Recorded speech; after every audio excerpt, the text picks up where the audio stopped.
Hey. So normally I post early in the morning, and this is me at the end of the day, 12-hour shift, still got almost an hour. But anyways, I still had something I want to talk about, which is it's time for the demolition team, which in the sense I'm talking about letting that childhood trauma come out, facing it head on, and basically allowing it, understanding it, but not letting it have a chokehold over your life anymore. Because if you look at it in a sense that, say you're trying to build a beautiful garden, right? But all of this trauma is like cement right underneath the soil. You can't see it because you think there's soil. So every time you plant something, you're like, why won't it grow? Why is nothing I'm doing working for me? And it's because nothing can penetrate past that barrier that's there. So when you unpack all of this trauma, the concrete, you can begin to create a wonderful paradise for yourself. So first, in order to do this, you're going to have to kind of look at those things, dig within yourself, dive deep, and it's going to hurt. I'm not going to lie. I have spent countless tears, and shoot, I even watched my daughter just spin in circles. She is the confusion, the chaos in a perfect image for me to see. And we all handle it differently, and it's the way that we're avoiding healing, because most people don't know how to heal. It's just like you have a cut, right? You're not like, heal. It doesn't work like that. Our bodies know how to naturally do it. Just like there's things within us that we could naturally heal ourselves, but a lot of people function out of ego, and that ego's like, no, and it constantly puts more concrete down and gives you the illusion that you can have a beautiful garden. But like I said, the more you try to plant, you're like, it's not working. Nothing's working. I'm a failure. I'm a loser. Now you're adding more concrete because you're beating yourself up and you don't even know why. And a lot of times it's that mindset from early on, or even past life trauma that we bring here. And even with myself personally, it's not like I can tap in and go, oh, okay, so back in that life, this happened to me, so now I'm dealing with this. No, it's all confusing, because if it's like a bunch of timelines that are crossing, it's exactly like that. Did you see all the chaos? You can't pinpoint exactly where you got hurt, what happened. Now you can go into regression of certain aspects. There are people that can help you learn about your past lives, help you understand where those traumas came from. But if you're not reaching out to a practitioner, and also you got to be careful in that, because you don't know who you're reaching out to. Are they for the light? Are they for the dark? Are they here to manipulate and confuse you? More chaos and confusion. So instead, if you'll sit with yourself, just sit and acknowledge that pain. And it took me a while to start pinpointing things. And I remember I went through a time where I was blaming that pain because it was easier. Like, oh, my mom did this, so now I'm like this. Or a lot of people even say, oh, they get it from their mama. Oh, they get it from their daddy. But in a sense, it's not, that doesn't bring clarification to what it is. And I even see people's comments on other things that I watch that they're like, but what am I supposed to heal? I don't understand what I'm supposed to be doing. If you tell me, I can fix it. But that's the problem. Nobody's lived your life. Nobody can tell you exactly what you need to focus on, what you need to heal. So when it comes down to it, the best way to acknowledge or figure out what it is that you need to fix, look at how other people affect you in a negative way. And I know I've talked about this before, like where they trigger you and you feel a certain way, right? Instead of looking at them and getting pissed off, look at yourself and ask, why am I feeling like this? And that's where you're going to have to start digging deep. And honestly, the best thing to do is to start journaling, write it down, work through the thought, understand why you feel that way. And once you start doing it, you start noticing little things here and there. You know, why are you impatient? Why can't you stand loud noises? Why do certain things completely turn you off? Why are some behaviors acceptable to you and others are not? So also, why do you harshly judge yourself, especially when it doesn't matter what anybody else thinks, right? So when it comes down to it, if you'll start living in the present moment and noticing how every moment can bring you a clue to what it is you're needing to heal, because now you're plucking things out one by one. So if you look at it in the sense of a container, I was trying to find a container, but if you look at it in the sense of a container and you look in there and you're like, man, that's a lot of stuff. And you can't really dig it out. Let's say it's pebbles of sand or grains of sand. So you can't sit there and just pull them out one by one, but you can acknowledge it. And the more that you focus on it, you can start seeing the individuality of each piece that's in there. So as you do start be allowing yourself to pull things out, you'll start finding that it gets more noticeable and easier for you, to where once you're on a healing path, you can't undo a healing path. It's kind of like once you see it, you can't unsee it. Once you've heard it, you can't unhear it, you know. Now, in the sense that we've learned things, we can unlearn things. So if we can unlearn, therefore we can actually unsee and unhear over time on a personal scale, to where it doesn't affect us on a negative scale. So when you're stuck on that negative scale, that's that concrete barrier, right? So you've got to start pounding at it. And like I said, it's going to hurt. You're going to have to look yourself dead on. And the hardest part I had with it was looking at how I allowed people to do things they did to me, how I stood in such a fear mindset or an impoverished mindset that I allowed things that are unjustified in my mind now, but not realizing at the time that I had the power or I had the strength to say no and not add concrete to the layer, right? And even right now, my daughter's going through a transitional phase in life. She's 13, be 14 next spring. So, of course, she's, a lot of thoughts are coming up. A lot of things are coming up. Not to mention, the trauma I had in me was passed on to her. And that's why it's important for a lot of us to heal ourselves before we have children. That's a perfect world. That's not going to happen. But as you begin to heal your trauma, it actually will pass down to your children, because they'll see you function in life in a different scale. So also, any new children you give birth to are going to have that healed DNA within them. So you're actually removing generational curses. But like I said, it takes hard work.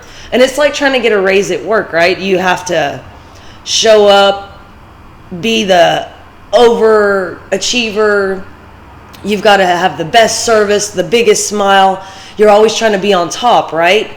So when it comes down to it, it's the same with trying to break those generational curses. You're trying to level up. You're trying to get beyond having that concrete barrier so you can have a fruitful life, so you can attract abundance, so you can live and experience true, authentic, genuine love, rather than the toxic love that we've all been trained to accept as love, which is why we shun love. Because, I mean, a lot of times people will get married and then they'll stray from that relationship if they weren't already doing that before they got married. But in all honesty, what I've noticed is most unions, they're more for show. And I'm not saying this is everybody. If you heard, I said most. So when people are putting on a front for the world, they're putting on a front for themselves, and they're keeping that concrete barrier, rather than saying, you know what, I'm going to take a little time for myself. I'm going to go through the pain. I'm going to dive deep. I'm going to cry a river. I'm going to take a sledgehammer and destroy anything that's holding me back. And you are essentially going to have to be your demolition team. But like I heard earlier, you break down those walls and you'll build better boundaries, right? So when it comes to it, boundaries are a good thing. It's kind of like a transparent situation between yourself and someone else, whereas a wall is more so this concept. Nope, nobody's going to take the time to climb over that wall. A lot of people are just like, whatever, I'm done, and they walk away. So when you can get rid of that, I threw it way too soon, I guess. Most people walk away. So when you can throw it away or tear it down, you've gotten rid of that barrier that's keeping you on a lower level of beating yourself up. And that's another way you just keep adding that concrete. When you are your own worst enemy, you're destroying yourself, and others don't even have the chance anymore. Now they can see that you're damaged, and they walk up and they're like, oh, you're perfect. I'm going to use you in so many ways, which adds more concrete to your garden to where you can't grow. And it keeps being passed down generation to generation, because like I said, it takes courage, it takes strength, it takes you accessing those emotions and allowing yourself to feel something on a scale that is uncomfortable. And a lot of people don't like to be uncomfortable. You can tell that by waiting in line or traffic or the hot and cold and just complaints that come from the world, because there's a level of discomfort. But if you're comfortable, you're not ever going to have a beautiful garden. And in the sense, say you had to have this garden to feed yourself, you would starve to death. And in the world that we live in, you do have to actually be able to feed yourself on an emotional level, a loving level, a mental level, to protect yourself from having predators that are going to come in and try to destroy you and use and abuse you. So on this, I know it's hard, but have faith in yourself. Know that you're capable of being Wreck-It Ralph. Know that you can come in and just say, okay, I've got to take all this down. I've got to destroy all this so I have building blocks and I can create a firm foundation for what I want to build next, right? And that firm foundation can be the center of a beautiful garden that you're going to build around yourself, that's going to feed you and your children and your grandchildren and generations to come. Because once we begin to heal ourselves, it gets to a point where you notice the world differently. And I can tell you from when I was like my daughter's age, 13 years old, the confusion, the chaos, the mistrust, the having to rely on everybody else and feeling weak and useless and questioning everything about life and nobody having answers for me. But as I've gotten older and then I have done that healing work, I don't need people to answer for me anymore. I don't need anyone to give me their approval to feel okay about the decision I'm making. A lot of times I don't even let people know what's going on in my life, because you know what? Outside words tend to make us second guess what it is we're doing. So as you work on your healing, as you do begin to destroy those barriers, and people say, you've changed, say, yes, I have, and I noticed you haven't. So when it comes to that, you have to start separating yourself from people that want to pull you back, because they don't want to do the hard work. They don't know how to do the hard work. So when it comes down to it, if you need help with doing the hard work, I've written a 72-week healing program, and it's just a couple pages a day that you read with a challenge that will help you begin to break yourself down and build yourself up every single day. Kind of break down a wall, build yourself up. And it goes back and forth. So, like I said, if you're interested in that, you can get in touch with me and we can work something out, because it is very beneficial for getting on a healing path that will allow you to have this focus that allows you to actually start to understand yourself, start to understand your own life, to see what hurdles you have to overcome and what hurdles you have already overcome. So when it comes down to it, we all need a little bit of guidance in life. And where I've always gotten my guidance since I learned about healing is from the higher powers, Mother Earth, and universal divine. So when it comes down to it, I don't ask anyone around me anymore, because most people can't even tell you how to breathe, right? Well, you just breathe in and breathe out because it's a natural occurrence. But that was a bad example. I don't know. They can't tell you the time with a broken clock. And if you're living in a world to where there is a lot of trauma and we're all subjected to it, then why would you ask someone that's broken how to be fixed? And by all means, I'm not saying I'm fixed.